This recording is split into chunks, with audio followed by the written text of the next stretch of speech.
Good morning, everybody. It's another Friday, which means we're here with another episode of the Business Unscripted podcast. It's Dave Warden, and for those of you that are celebrating, happy Halloween. I'm not in costume, unless you want to call a businessman, I guess, a costume. But we're here today. So if you are an aspiring business owner, or you're a business owner who's looking to just learn, some new tools, tricks, strategies, or learn from our mistakes, you're in the right spot. What we do on this podcast is we help owners like yourself learn from our experiences, give insights, talk about different topics that are impactful to you, or maybe things that are happening on, around the business world. So you're in the right spot. We hope, you enjoy the show.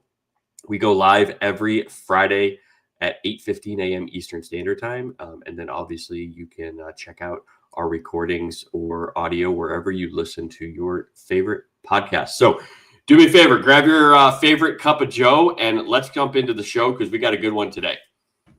So on today's episode, we are joined by Mr. Sean Banks from Cash Consulting, and I'm going to bring Sean onto the stage now. So Sean, welcome to to the show, man. How are you?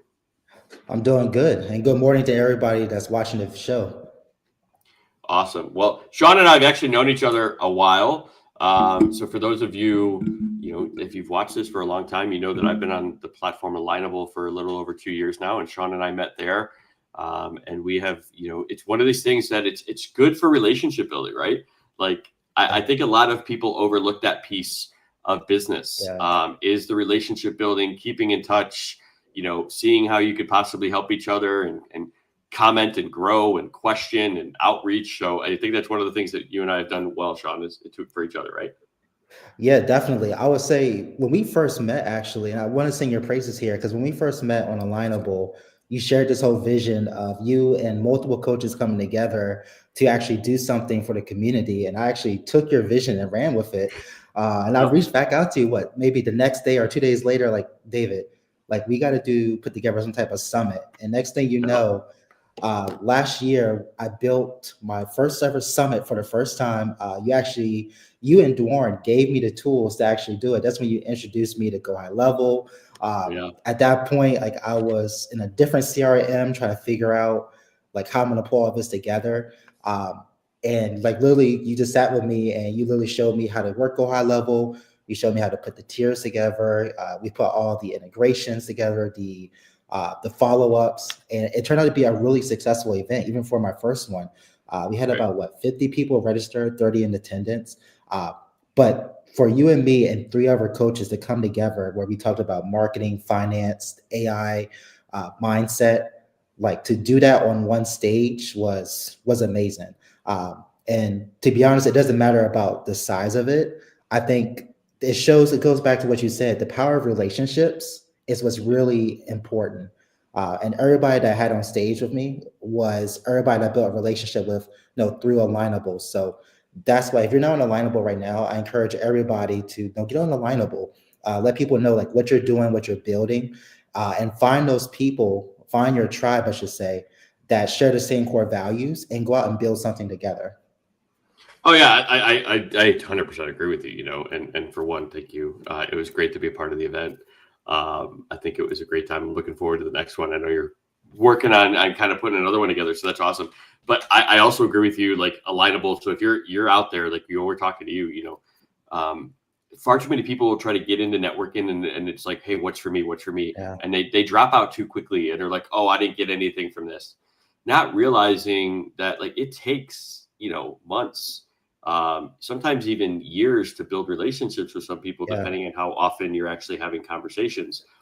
And you have to think about it too. Like if you're, Sean, if you have a value of a service that, let's say it's, worth $4,000, $5,000, $10,000 or more a year, networking can be worth it. You only need like one, a year to make that whole networking experience ultimately worth it. And so I think far too many people get into it and they don't give it the time to fester and grow, and they drop out too quickly. So Alignable, I think, is I said it, but it's good to hear you kind of say the same thing, that it's good to see that. Yeah, and you hit something right on the head. You said it takes time. And I feel like in this day and age, everybody wants stuff super fast. Like they want it instantaneously. But what people don't realize is that anything takes time. And you have to put in the work and effort, like building, like networking and building relationships. It takes, you really have to put in the work. And I feel like it's a 50-50, it's a 50-50 split. Like whoever you're networking with or building a relationship with, that person that you're trying to build it with, they have to do the same thing. So it has to be reciprocal. And if the other person isn't doing it, then honestly, it's not worth you investing any more time and energy into that, building that relationship. And I'll say this too, like besides money, time is one of the greatest currencies out there. Because right now, like people are, life is short and you don't have, Yeah. when our last day on this earth can be.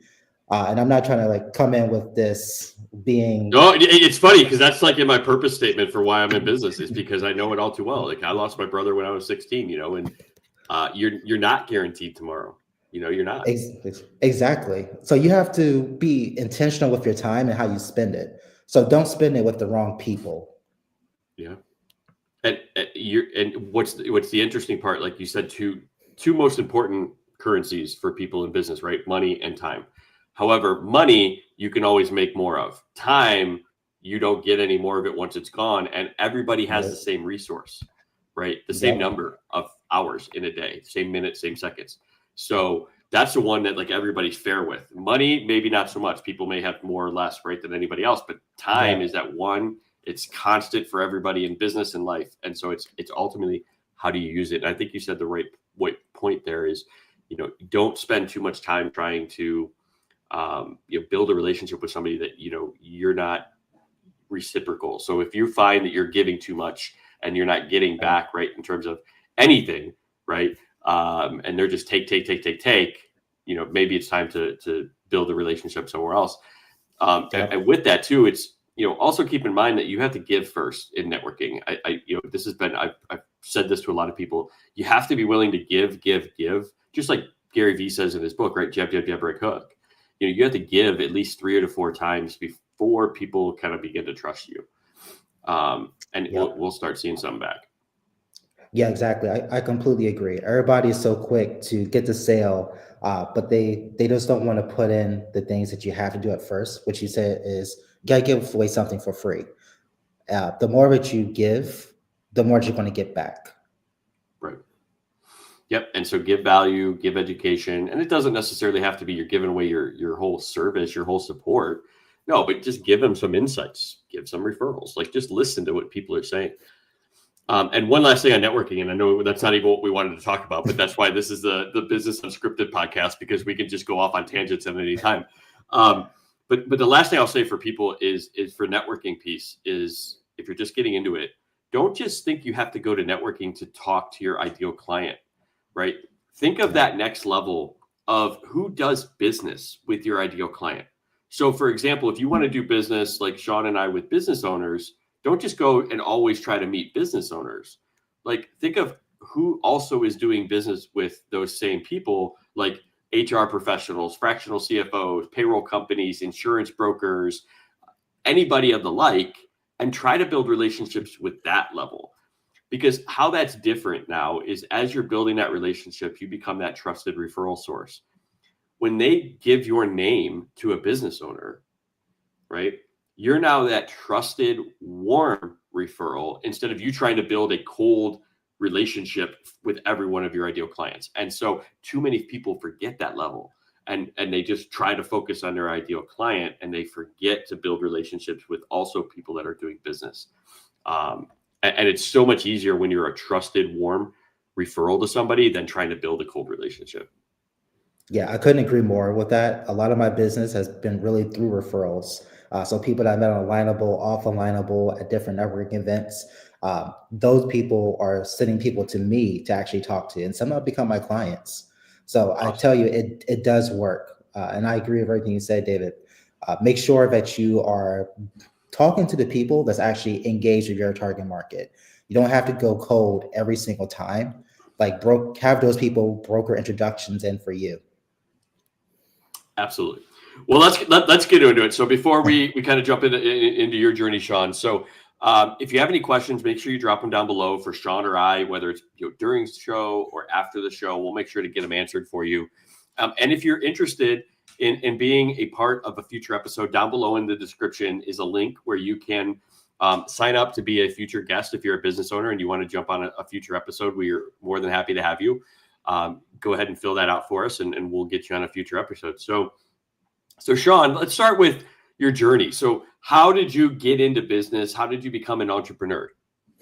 Sure. So I started cash consulting in 2017, and literally it happened at my parents' house in my bedroom. And the reason why I started it, and this is to be fully transparent, is like I always wanted to go into consulting of some kind. And Okay. everywhere that I applied to, I either didn't meet the requirements that was set by the company. Maybe I was just a poor interviewer at the time. But I just wanted to go into consulting, and I was like, you know what? If companies don't want to give me a chance, I got to find a way to open my own doors to do what I want to do. And that's why I started cash consulting. Literally paid $100 to get the LLC. Built my website initially on GoDaddy, and next thing you know, like I was off and running. Some people I met along the way helped me start it off the foundation of cash consulting. So one of the people was a web designer, and I started offering web design services to business owners, so rebuilding their websites. Eventually, I started adding SEO services because I had a friend that did SEO, and he said like, "Hey, you can sell my services to anybody that you want." Eventually, had someone to do social media for me, so it was slowly picking up as I was meeting people and just adding more services to the portfolio. I'll say fast forward from 2017 to COVID. Around that time, I've had maybe 2 or 3 interns. I had one person that was working with me, actually 2 people working with me full time for a little bit, pretty much on a commission type basis. Some of them were actually partnerships. But no, it was just a lot for me because I was in school trying to get my MBA. I was working full time. I had a business. I was newly married, and I was juggling a lot of different stones. And I was just thinking and looking back on it, I'm thinking to myself, damn, I really put myself through all of that. You're like, man, I'm a survivor. I mean, they say like to be an entrepreneur, like, you got to have some type of crazy. And I think I was way beyond crazy at that point. Because I was working, burning myself out. After my full-time job, I was up to like 8 o'clock, 9 o'clock at night working with clients. But I think that's just like how this business is. If you want to be successful, you got to put the time and effort in. And then let's fast forward from COVID to now. And I think this is also a meaningful touch point as well. I lost both my parents in 2021. I lost one to COVID. I lost one to terminal cancer. And one thing I had to work on was really being in that moment, just learning to grieve. I think when I lost both my parents, all I did was just think about like working more, because I feel like work was like an escape for me. You pushed it down. Yeah, you're pushing everything down. Yeah. Yeah, and that is something. This is, I guess, one takeaway I want everyone to get from me here is that you have to, in the moment, like you have to process these type of things, whether it's loss or whatever the case may be. And I would just say, have someone that you can talk to, whether it's a therapist, your best friend. Of course, my wife was my confidant at the time too, so I could also go to her. But we have to do a better job of communicating how we feel, no matter like how hard it is. And I think that's one thing that I had to learn is that I can't keep pushing down my emotions and trying to like push forward. It's okay to take a break and really internalize like what's going on around me. So, for me, like I had to personally get into therapy, talk about, losing my parents, talk about, being a brand new husband. Um, it's just a lot of things can impact you. And one thing I've always learned is that you got to take care of yourself, not only just physically, but you got to take care of yourself mentally and emotionally. Or whatever, because if you go down, the business goes down too. Right. But to fast forward even from the COVID, like we're here in 2025 now, Um, my business has completely changed from what it was those years ago. I've really like scaled down my business. I know where I want to focus. I'm more intentional about what I want to talk to people about, how I want to help people and business owners altogether.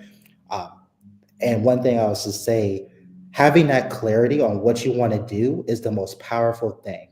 Because when you start a business, you can focus on a lot of different things. But if you're not clear on where you want to take your business, if you're not clear on like what your goals are and what you're doing and what you want to get out of it, then really every time that you wake up in the morning and you don't have no clear path on how you're trying to get from point A to point B, then you have to ask yourself, what am I really doing here? And it's one thing to walk in Let me ask you this, uncertainty. because I think this is a big thing. So, the therapy piece, right? Do you feel like when you went to that it had a positive, or I guess on the flip side, a negative impact maybe on your business kind of vision and focus for the future? Or how do you feel like that impacted? Because I think a lot of people, they think therapy has a stigma, that stigmatism or untrue sort of thought process around therapy in general. But how do you feel like it actually impacted your situation? I feel like it was definitely a positive transformation because one thing, and I feel like this is for everybody, we don't take a hard look at ourselves. Like we try to think that we're at our best version, like we're perfect. But to be honest, that's not the case because there could be some red flags that you may don't even notice, but someone else does. And I feel like therapy did that for me, where somebody was just through a simple conversation and asking questions, they were able to dive in and find stuff that I didn't really think about. Um, so therapy was definitely a huge plus. And I would say when I first started, I was kind of scared at the point because Okay. um, I've never opened up really that much to anybody. Like I've always been an introvert. I've always like kept stuff to myself, just because most times like I was either a loner or I just wouldn't want to bother people with my problems. Um, but just talking to somebody, like it was scary to like they'll put my whole life like in front of this person and be like, hey, go through this and find the problems I need to work on. Um, and that person did. Like they dug real deep. They asked me real questions that I never asked myself. Maybe my closest friends never asked me, um, for whatever reason, and it helped me realize, like, hey, you know what? There are some things here that I need to work on, or else I'm not going to be able to grow in the way that I need to grow in order to be successful. Nice. And so from that point forward, how do what what's the biggest lesson that you've kind of learned? Because I think when you experience loss, especially of your parents, or any family member in that general, any way closer, like it could have a prolonged effect. Like, how do you feel? Like it's probably still affecting you to today, right? Yeah, it definitely does. My dad's birthday was the 21st of October. My Oh mom's wow. birthday was September 28th. Um, and it's just different not to have them here like with me. The last thing that my parents did before they left this earth was help me and my wife get our first house together, first condo, I should say. Um, and literally, we got married in August of 2020. I'm sorry, July of 2020. And Okay. next thing you know, January of 2021 gets here. We just got our condo, and I get the call, "Hey, your dad's in the hospital. Like he's been struck with COVID. He's been fighting it for months." And literally, like, as soon as I got that news, I remember it like to this day vividly. I literally just dropped the phone, like paralyzed. Just tears rolling through my face or rolling down my face because like I knew something was wrong every time that I talked to him on the phone leading up to that point because he would be Right. coughing, he wouldn't sound like himself. Um, but if there's anything that I've learned from therapy is one, you got to have an outlet. And if you don't feel comfortable talking to someone about it, definitely write down like how you feel. Like keep a running journal. Another thing is be rooted in your core values. I feel like that's very important. because those Okay. core values is going to take you, it's going to take you far, and it's going to attract the people that you want and need in your life just by living through those core values and your purpose. um and I'll say like the third one too that I'll say, um that I really got from being in therapy is, I would just say the third one is, really, I guess it goes back to the intentionality.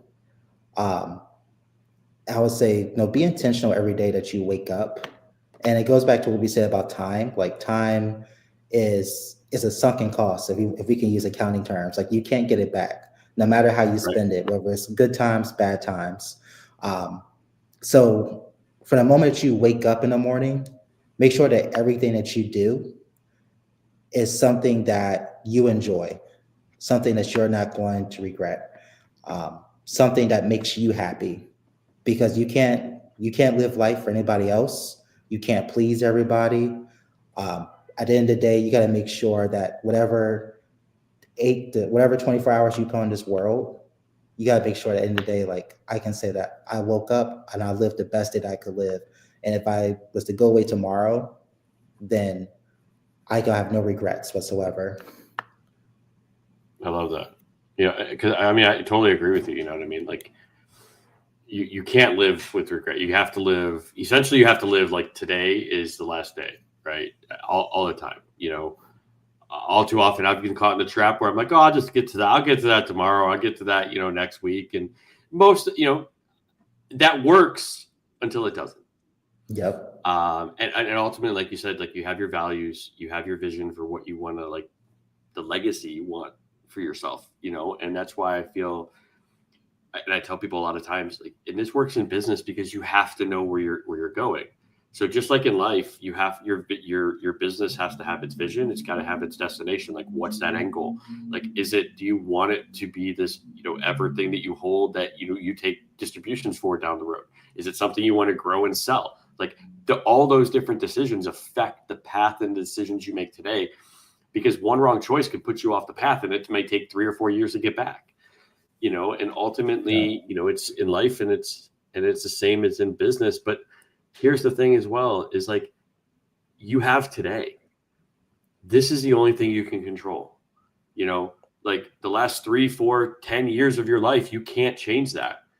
Right. So don't live in Yeah. that. Like, don't live in the rearview mirror of your life. Like, look forward. It's a reason why even in driving, I make the comparison all the time. Like, the windshield's a lot bigger than a rearview mirror. Right. Just like in life, spend time going forward.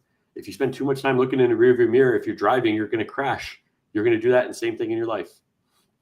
So Exactly. always move forward, always keep pushing. So I'm going to use um, that analogy, by the way, just to let you know. you can steal it. Yeah, I don't. It's not pat. I just it's true. You know what I mean? Like, you have side mirrors to check, right? What's going on? In other people's lives, great, but you don't live there. You don't live in a rearview mirror. You live looking forward and moving forward. And essentially, when you live your life that way, it's profound. What you can do. So Sean, appreciate you kind of sharing that. Like, obviously that's in depth. I'm so sorry for your loss. Like, especially both parents. I lost my father, but and I'm sure you had a close relationship, it sounds like, with them too. So um, Yeah. yeah, man, I'm sorry. I'm sorry about that. No, Um, you're fine. I came up here with the mindset and intention of having a real conversation, mhm. because you just never know one who's watching. It could be future business owners. It could be someone that's going through something right now, and you just never know. And I feel Yes. like everybody should use whatever platform they have to tell their story, because everyone has one, good, bad, Yeah. and I feel like we have to put ourselves out there. And it does the same thing with your business. If you're doesn't matter what type of business you're in, like you have to put yourself out there. And I think the first part is being true to yourself and like why you do what you do. Yeah. No, 100%. I agree with you, man. So tell us. So obviously now you have cash consulting. Um, Give me, the high level of the main services and the things that you support your clients with. Good. So like I said, though the business has changed. It's not what it used to be. Me and myself, I got more clarity on where I want to focus. And right now, a lot of what I'm doing is providing sales support to small businesses and solopreneurs. And I do this through my YouTube channel. I Okay. completely revamped my YouTube channel. I took off whatever old videos I had up there, and everything is just me providing sales tips and best practices to help solopreneurs think about their sales processes, think about some of the things that they're not doing currently that could be keeping them from not closing the deal today, from not progressing the deal that they already have in their pipeline, or Yeah. maybe what's stopping them from starting a deal that could actually change the outlook of their business. So I'm hoping that through the YouTube channel, someone could take those little tidbits that I'm providing and use it to get further faster, like with their business. And on there, what are the main kind of tips and strategies that you're sharing on your YouTube channel? What's kind of the main focus? So if somebody's watching. So I'm trying to do full cycle, uh, trying to provide tips and best practices for full cycle sales. So from starting the Okay. conversation all the way to closing. And I'm trying to break it down as much as possible, because there are people that are completely new to sales that's going to be watching my channel. And I don't want to use too many acronyms that I've learned over the years. And if I do use acronyms, I try to break it down as much as possible so that someone, even a baby, could try to understand it. But the main thing is, like, what I'm trying to do is like get people to think about, where in my sales process am I really losing like my prospect? Like, is it in the very beginning? Is it in the middle where I'm trying to do some discovery? Or is it at the very end where the prospect fully understands my services, what it can do for them, but yet they're not moving forward to signing the contract and cutting a check? Okay. So what, and I know we kind of talked a little bit about this kind of pre-show. So YouTube's one big thing. So, go follow. What is your YouTube channel? What's the name of it? Is it just Cash Consulting, or what's the name of your Yeah, YouTube? it's just cash consulting.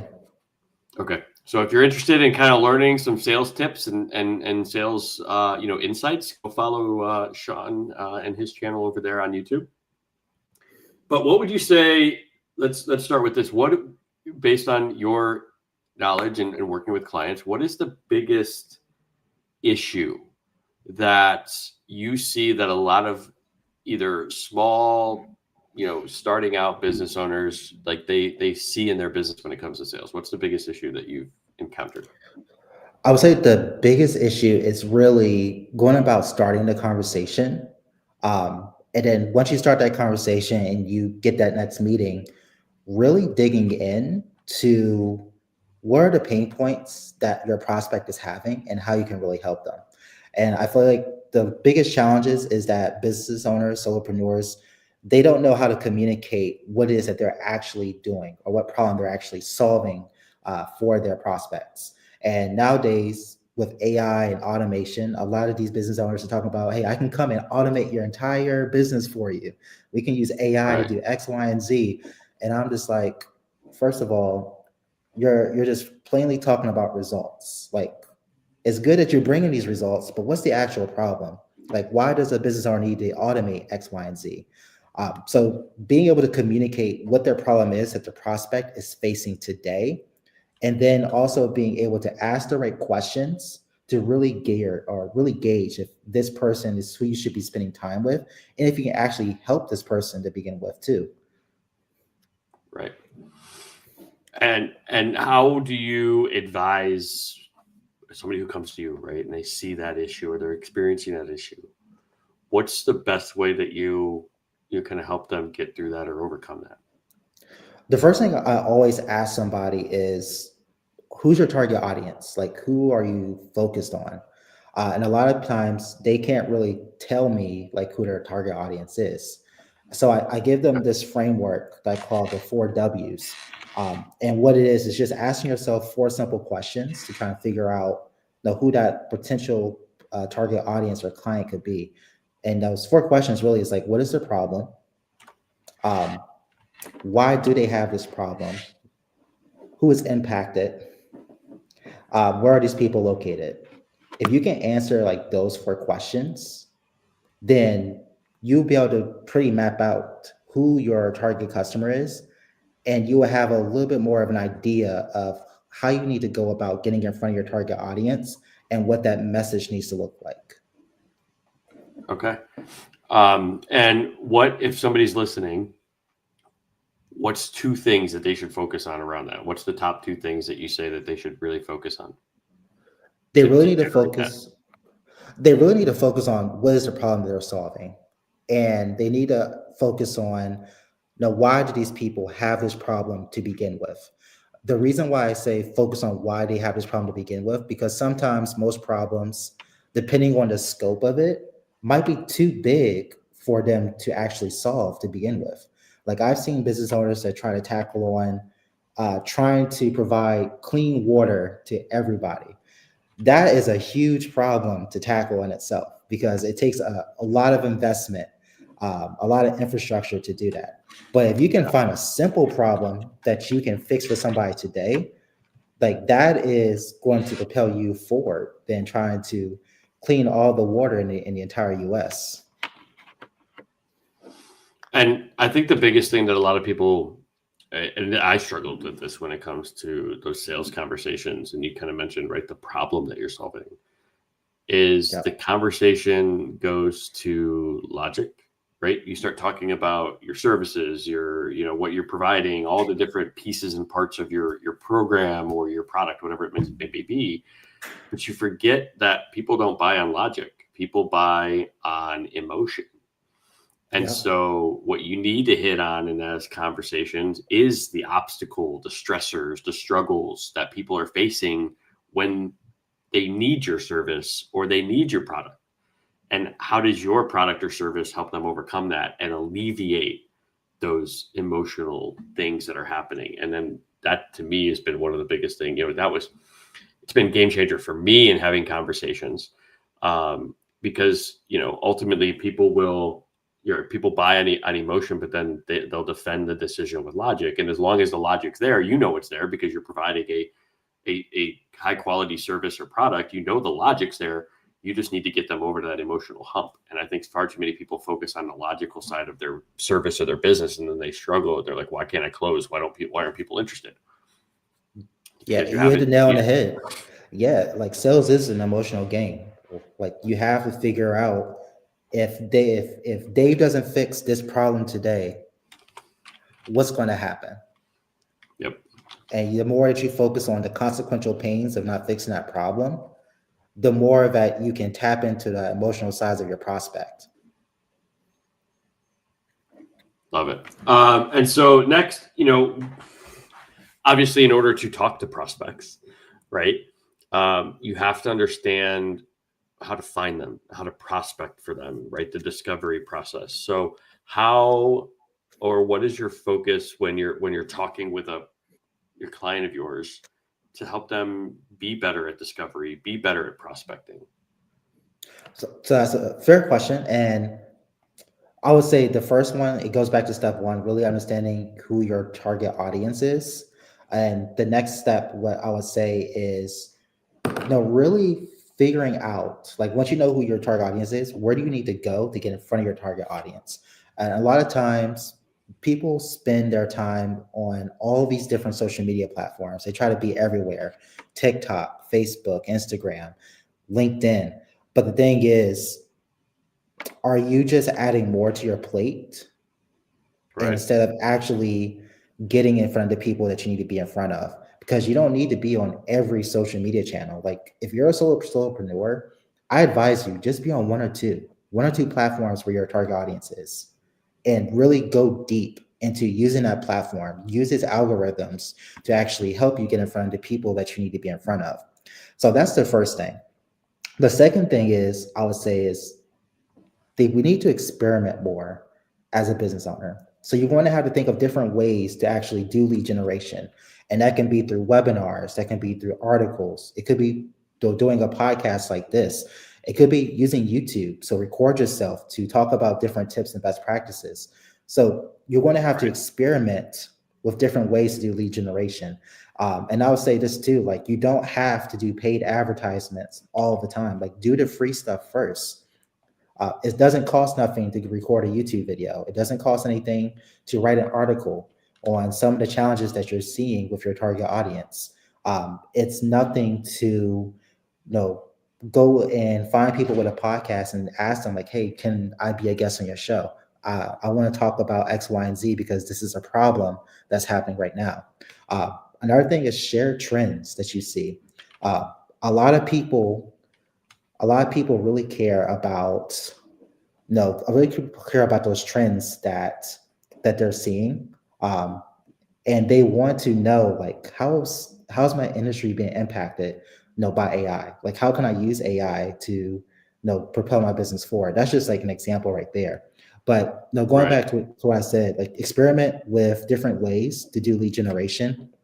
And then going back to what you said about discovery, it's just really asking the right questions to get as much information from your prospect as possible.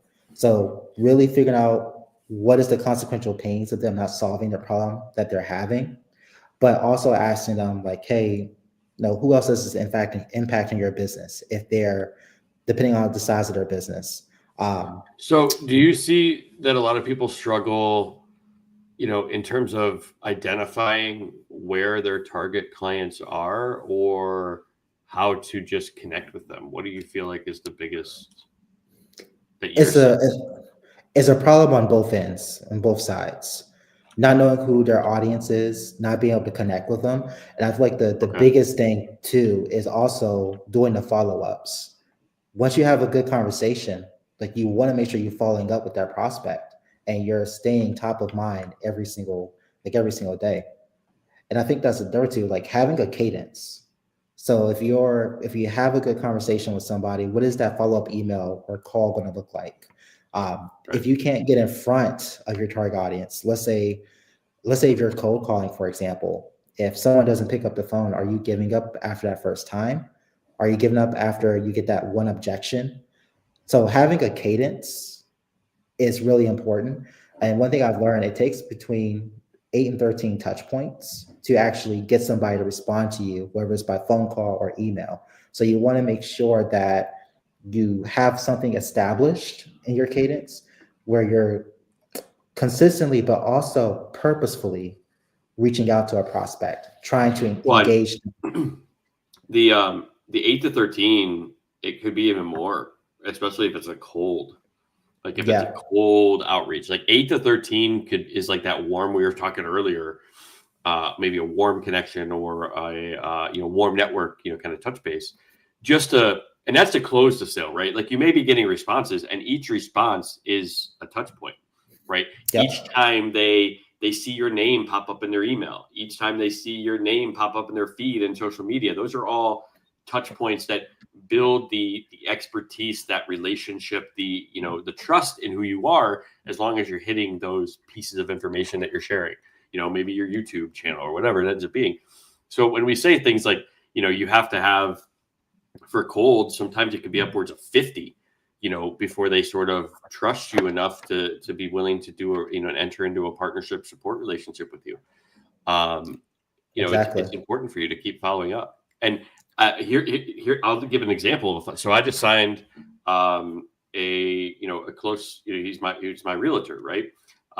And we just signed him to some bookkeeping and support, our Triumph Foundation program. But it took us kind of checking back in, seeing how things were going. I would say for probably 5 months, right, of how things were coming along. If there's anything else we could offer, is there anything I could do? And then, we just had a conversation, was able to kind of, close that yesterday. And the idea was, if I would have just let it go, like I probably would have, when I was earlier on in my business career, I would have lost that opportunity, lost that, sort of support and partnership that we were able to develop now.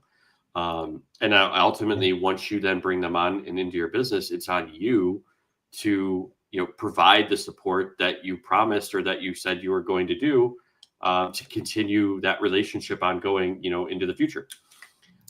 Question for you, Dave. How many check-ins did it take you to actually close your realtor? I would say, I think we touch base like once a month, just kind of how things are coming along, like, and I don't use the, hey, just following up, sir. Like, what's new? Yeah. Like, it's one of those things like, hey, are you still interested in this? And then, it's like, oh yeah, we're just busy. Like, you don't use the just following up, just checking in, just circling back, right? Those are Yep. sales phrases that so many people use. And when they hear that, it's like just cringe, right? It's like nails on a Yeah. chalkboard for me when I see people use it. Yeah. And so And ultimately it's and what we have to realize, and one of the biggest things that for me was a release when I think of sales, is that one, I don't take things personally because it's not my problem, right? I'm just mhm, here to try to provide the solution and outcome for them that they're looking for.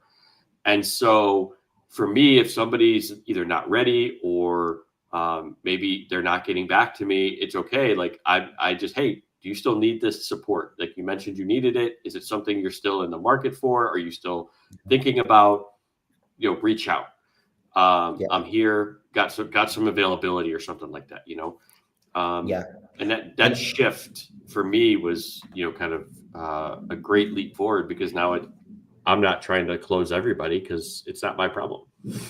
exactly. And I want to go back to what you said earlier about following up. Like, hey, I'm just calling to check in, just seeing how things Mhm. are. It goes back to what you said. You have to provide something for free or something of substance to get someone to really think about you and the services that you offer. So when you're doing these check-ins, quote unquote, for me, like provide something of value. And it goes back like, hey, Dave, did you see this article here? Like, Right. based on our conversation the last time, this article is something you need to read. Let's have a conversation about this.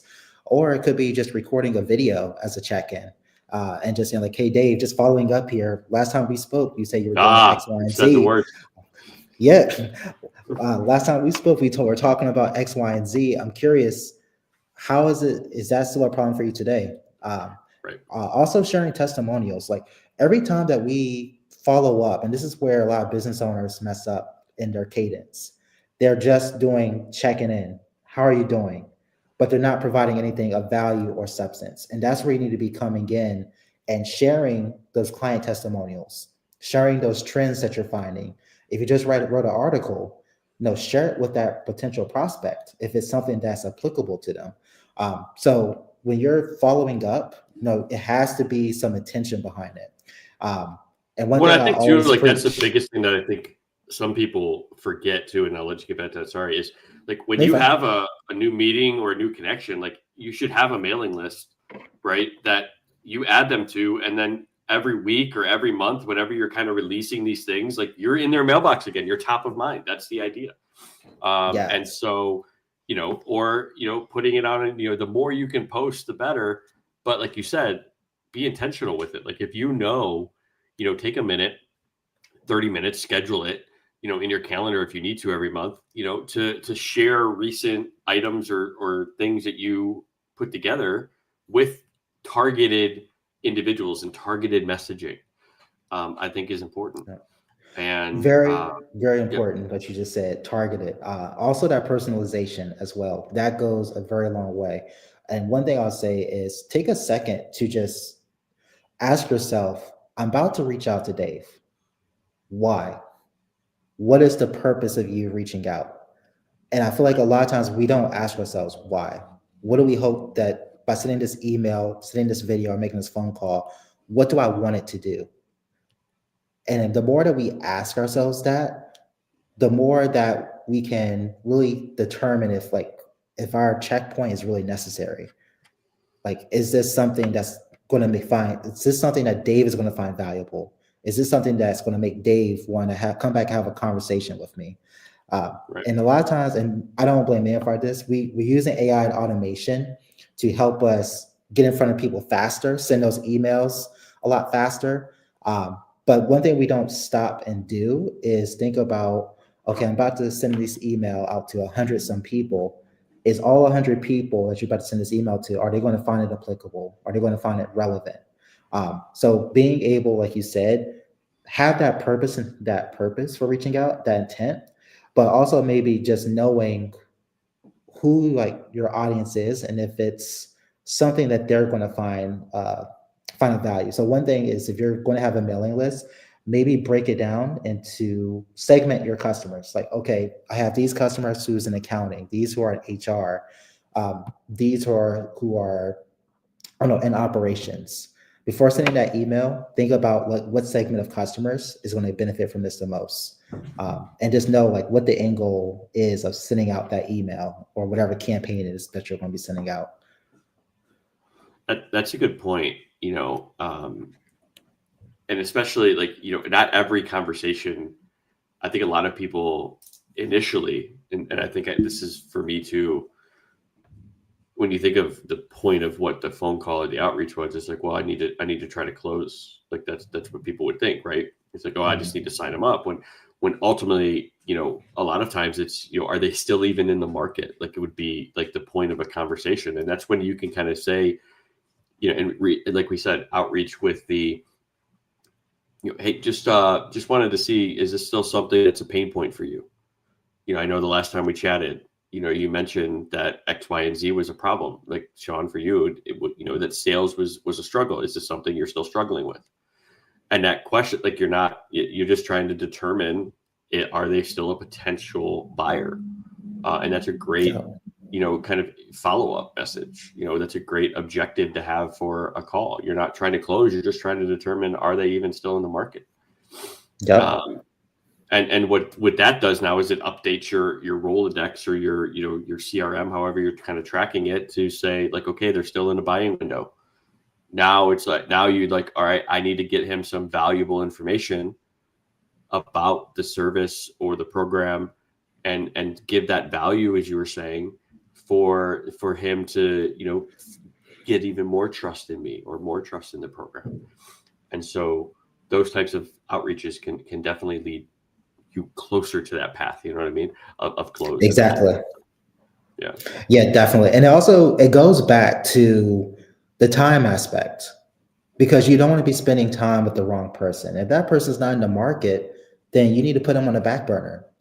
A lot of times after someone says, I'm not in the market, this is not a pain point problem for me anymore, some solopreneurs still keep reaching out with the same message every day. If that person's not interested, or they're just not in the market anymore, if they gave you that hard no, take that person out your mailing list. Like follow them, put them in the mailing list, like, hey, touch base in 3 months or so. But don't spend your time chasing after the wrong people, because you're just going to, one, burn yourself out. You're going to waste a lot of energy when you could be focused on the people that has a problem that you're trying to solve today. That's people that you could be helping today. So that's just something I want to close the loop on when it comes to making sure that you're reaching out with intent and you knowing why you're reaching out to somebody.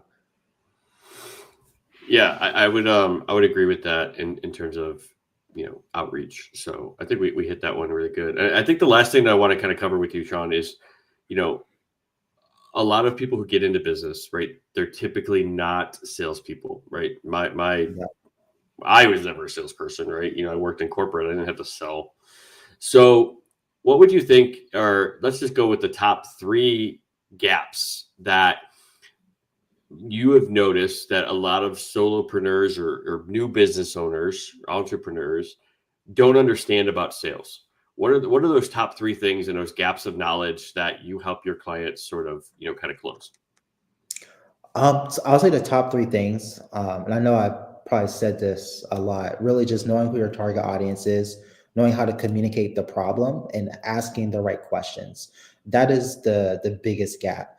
And I want to, if it's okay with you, Dave, I want to circle back to what you said. Like, you didn't start out as a salesperson, and that's a lot of business owners today.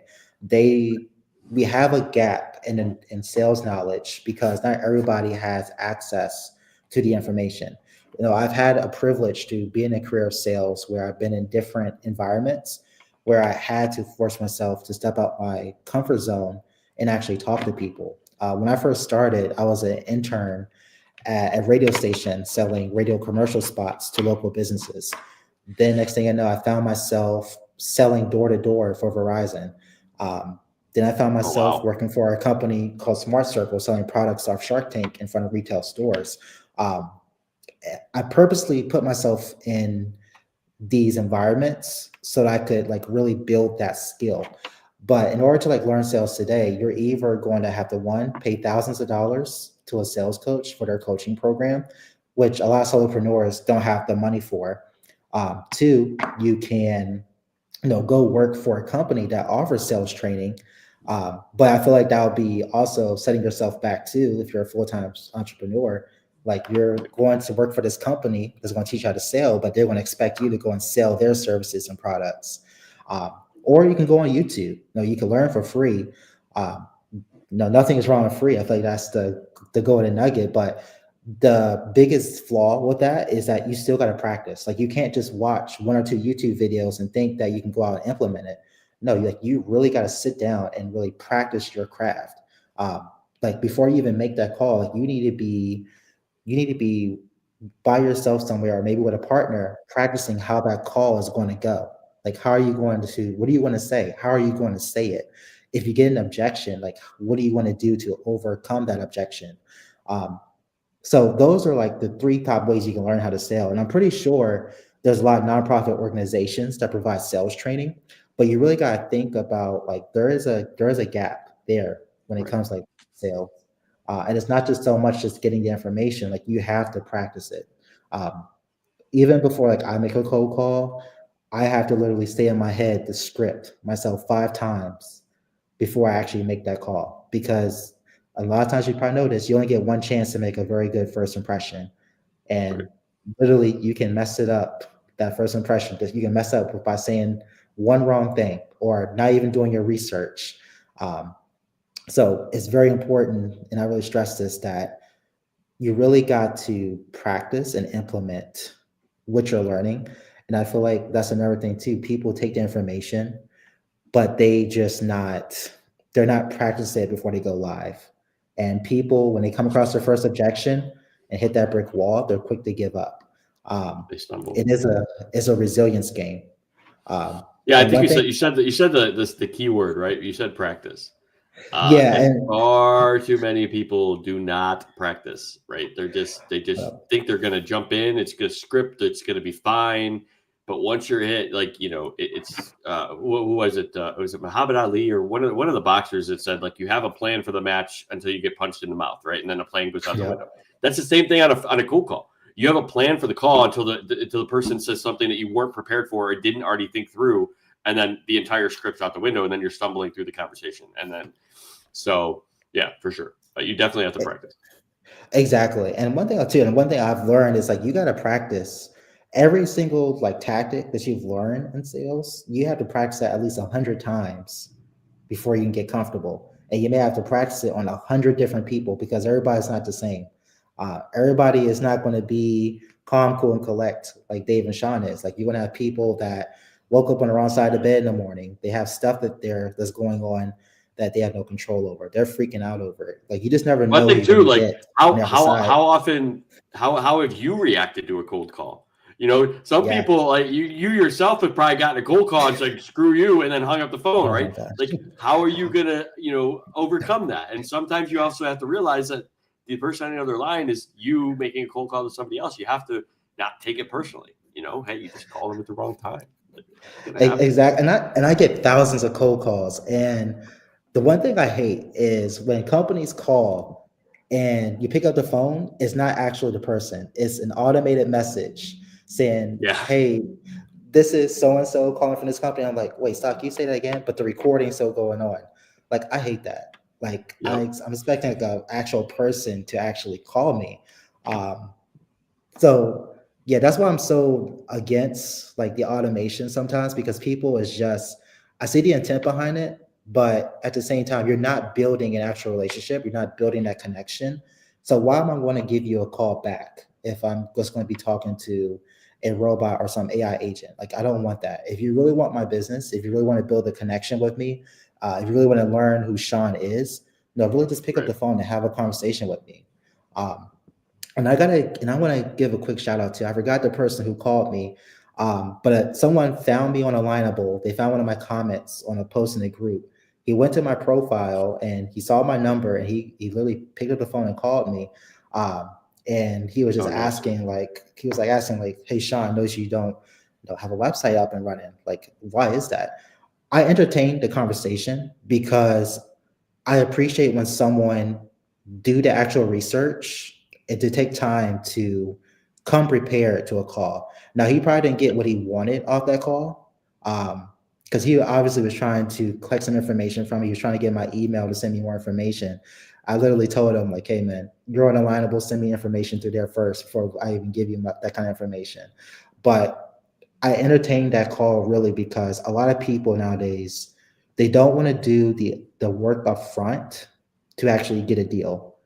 So I respect someone that takes the time to do the research and come prepared, like to have that conversation.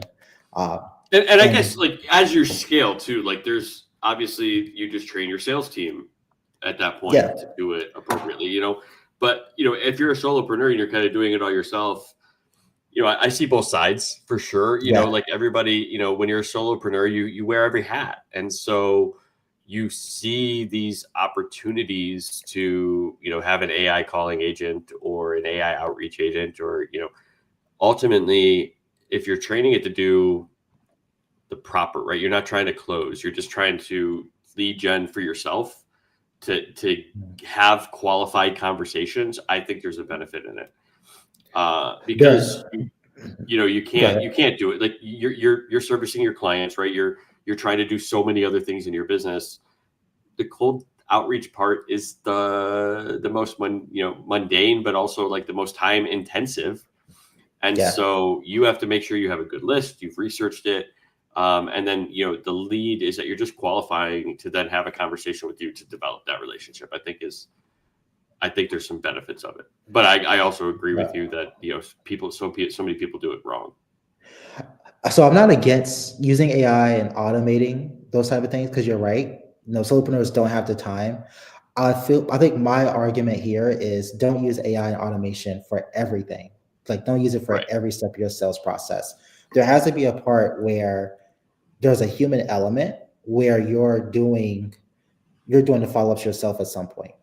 Because let's say if I get that AI message and I hang up once, twice, I think at some point you need to pick up the phone yourself and be like, hey, Sean, you hung up on my AI agent or my first two calls initially. I'm just curious, was it the fact you were looking to talk to a real life person, or was this problem something you're not dealing with today? Right. See, that right there, you can easily get a 5 to 10 minute conversation going instead of having a 30-second, having your AI agent call and within 20 seconds, I'm hanging up the phone. Right.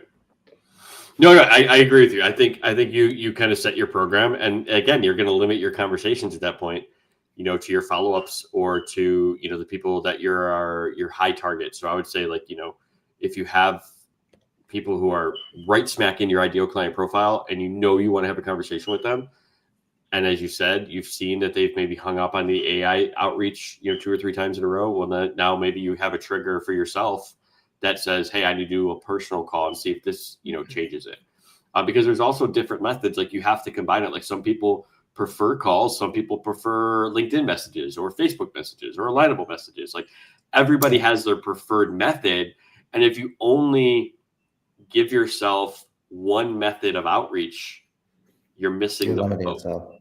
Right. Exactly. So somebody who may not answer a phone call or hangs up really quick on a phone call may actually engage in a conversation through email, or may actually engage in a conversation through DM on Alignable. So you have to be willing to kind of work all the avenues available to you. Exactly. And you hit a key point ahead. What works for me is not going to work for everybody, but you got to find one what you're comfortable with, but you also got to balance it out. Because if you're just using one style of communication, one tool for outreach, then you're really going to miss a lot of opportunities. For sure. Well, Sean, I appreciate you kind of joining me. What would you say? What's like the number 1 or 2 things that you want somebody to kind of come away with from our conversation today? I would say I know we dropped a whole lot of gems today in this conversation. You can A do a lot lot of in an golden hour. nuggets, that's for sure. Yeah, you can. For anybody that's selling a service or product, I would say really know who your target audience is. Know who you're calling, why you're calling. Second thing is know what questions you're going to ask and be intentional about those questions. So make sure that when you're asking a question, are you getting information that you need to turn that prospect into a deal? And is it a deal that you can progress throughout your sales process? Um, I'm trying to think what would be a third golden nugget. I try to get people to walk away with three things as much as possible. Gotcha. Yeah. But yeah, I would say know your target audience, knowing what questions to ask. And I think the third most important one is sales is a game of resilience, and everybody is not going to be quick to cut a check for you because you solve a problem that you think they may have. So going back to like what Dave said, it's all about building a relationship, and it takes time. So make sure that you're doing the work up front, doing the research, you're following up. Make sure that when you're following up, you're providing substance, you're providing value with every touch point. Um, and at the end of the day, it's not about closing the sale on every touch point. It's about getting new information with every touch point that you can use to eventually get that person to take the next step, which is either it can be a meeting, it can be going to your webinar, it could be subscribing to your newsletter, whatever the case may be. We got to learn to court before we can actually get married. The courting process that takes time. You got to put the work in before you can get someone to say I do. Yeah. No, I love that, and, for me, I think the biggest thing that I would want somebody, listener here, one, if you've made it this far, thank you. You've watched the episode. We appreciate you. So if you've gotten a tip or two from Sean or myself that you want to implement in your business, do us a favor. We want to, kind of grow the outreach of the show. So give us a like, a thumbs up, subscribe, and then also share this with your network. Because as Sean said, you never know who's watching. You never know who in your network who might see this episode and it might make an impact on their life. Sean shared some great golden nuggets today. And so for me, the biggest thing I think that I kind of heard is the make sure you have a point, right? An objective for the call. And it doesn't always have to be closing. Like you could just have information gathering or checking, checking to see if they're still in the market. It's very important for you to, kind of understand that before you, because it takes the stress away from you. And I think, again, the second point that I would kind of say to take away from this would be, it's not your problem that they're experiencing. You're just providing some support to help them overcome it. And remember that, when you're having those conversations with them, help them build that emotional sort of pain, the struggle, right? The obstacle of it, and then give them to see the outcome. Get that emotional buy-in from them. That's going to help you close rather than telling, your qualifications, your certifications, all the support and all the logical things. Like that doesn't sell. The emotion does. And I think that was a good thing that we kind of, chatted about earlier, Sean. So again, Sean, thank you so much for joining me. I think it was a great episode. Glad to have you on. Hope you, if you're listening to this, you learned a thing or two. I'm sure, I know I did, or reminders as well. So if you are watching this, make sure you have that thumbs up button, give it a like and a share, do all that fun algorithm stuff. And if you ever have questions, like even now, you're like, hey, I'm interested in this question. Drop it down below. We'll answer it either, in the comments or we'll answer it live on a future episode. But until then, Sean, thank you so much. Hope you have a wonderful week. No problem. And for everybody else watching, we'll see you in the next one. Have a good one, everybody.